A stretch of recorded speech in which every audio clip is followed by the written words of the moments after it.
सबों को good afternoon और जोहार। आशा है आप सभी कुशल हैं। प्रियो, आज मैं खास कर प्राइमरी या मिडिल बोलेंगे, हाई स्कूल के सभी छात्र छात्राओं से बात करना चाहती हूँ। अब नया सेशन शुरू होने वाला है और हो ही गया है। खैर 8वां 9वां का जो बोर्ड एग्ज़ाम लिखे हैं उनका रिजल्ट आएगा तो स्पष्ट हो जाएगा। फिर भी समझ लीजिए कि आप नया क्लास में गए और नया सेशन आपका शुरू हो गया है।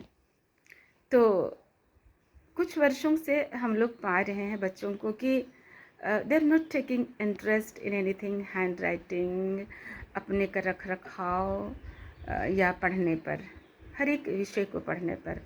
प्रिय छात्र छात्राओं, बेटे बेटियों, अभी आपका उद्देश्य सिर्फ पढ़ना होना है। आप जितना अधिक हो सके अपने आप को पढ़ाई से संलिप्त रखें और बाकी दुनिया से आप कोई मतलब ना रखें, चाहे वो मोबाइल हो, फ्रेंडशिप हो, घूमना फिरना हो, मौज मस्ती हो। क्योंकि अगर आप आने वाले समय में आपके जीवन को सुखद बनाना चाहते हैं, मनोरम बनाना चाहते हैं और हर तरह से भरा पूरा पाना चाहते हैं, आप न केवल अपने लिए परंतु अपनों के लिए बहुत कुछ करना चाहते हैं, अच्छा करना चाहते हैं, तो अभी आपको अच्छा सोचना पड़ेगा, अच्छा पढ़ना पड़ेगा और जल्दी उठना पड़ेगा। और हैंड राइटिंग भी बहुत सारे बच्चों का बहुत ख़राब हो गया है और इसीलिए जितनों का भी हैंड राइटिंग ख़राब है, आप आज से सुधारना शुरू कीजिए। Every day you try to write 1 page handwriting, Hindi English both, है ना। प्रतिदिन आप रोज़ दिन एक पन्ना हैंड राइटिंग लिखने का कोशिश करिए। कोशिश ही नहीं, अभी तो लिखिए ताकि आपका हैंड राइटिंग सुधर जाए। जब आप एग्ज़ाम लिखते हो ना बेटा, तो हैंड राइटिंग देखकर जो पेपर इवैल्यूएट करते हैं उनके मुंह में मिठास आ जाता है और वो स्पष्ट दिखता है, तो नंबर देने में सुविधा होती है। और नहीं कितना आँख गड़ा गड़ा के देखे, उस समय में बहुत कोई क्या करते हैं, काट देते हैं। और इसीलिए अच्छा नंबर, हैंड राइटिंग तो आपका पहचान भी है ना, आपका व्यक्तित्व का पहचान भी है, इसीलिए हैंड राइटिंग को बहुत सुंदर बनाइए। और दूसरी बात कि घर की परिस्थितियों को आगे बढ़ने के लिए बाधा ना बनाएं। आप कितने महापुरुषों के बारे में सुने हैं और पढ़ते हैं और पढ़ेंगे कि जितने भी महापुरुष हुए वे बहुत तकलीफ़ उठाए और फिर भी उन्होंने निरंतरता को नहीं छोड़ा, अपने जीवन में प्रयास निरंतर करते रहे, है ना। और इसीलिए उन्होंने बड़ा से बड़ा मुकाम हासिल किया। और आप सभी बच्चे कर सकते हैं, सभी कोई एक एक बच्चा कर सकता है। पता है, आपकी पीढ़ी को सुधारने के लिए आपको सुधरना पड़ेगा।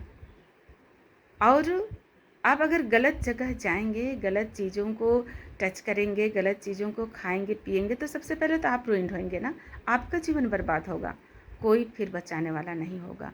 और इसीलिए अच्छी मानसिकता और अच्छी सोच के साथ आगे बढ़िए और हर एक विषय के लिए समय दीजिए। जो विषय थोड़ा कठिन लगता है आपको, उसके लिए थोड़ा ज़्यादा समय दीजिए। और हर विषय के लिए ट्यूशन भागना, इसको कम करना पड़ेगा, क्योंकि आप ट्यूशन जाते हैं हर विषय के लिए तो आपका समय बर्बाद होता है। स्कूल कॉलेज में या प्राइमरी स्कूल में, हाई स्कूल में जितना पढ़ाया जाता है उसको रिवीजन करने के लिए समय ढूंढिए।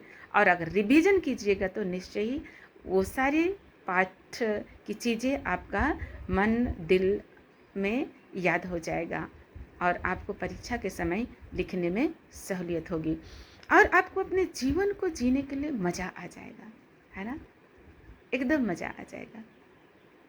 और इसीलिए जीवन को मज़ेदार बनाने के लिए अपने आप को अभी सिंपल रखिए, है ना।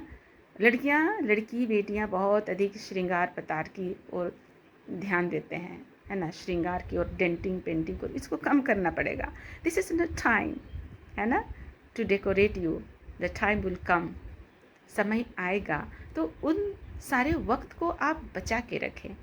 सच में बहुत ही सुहावना होगा और उस सुहावना अवसर को पाने के लिए भी आपको थोड़ा तो तपस्या करना पड़ेगा सभी बच्चों का। और लड़के बेटों को भी कहना चाहूँगी, आपके ऊपर बहुत जिम्मेदारी है बेटा।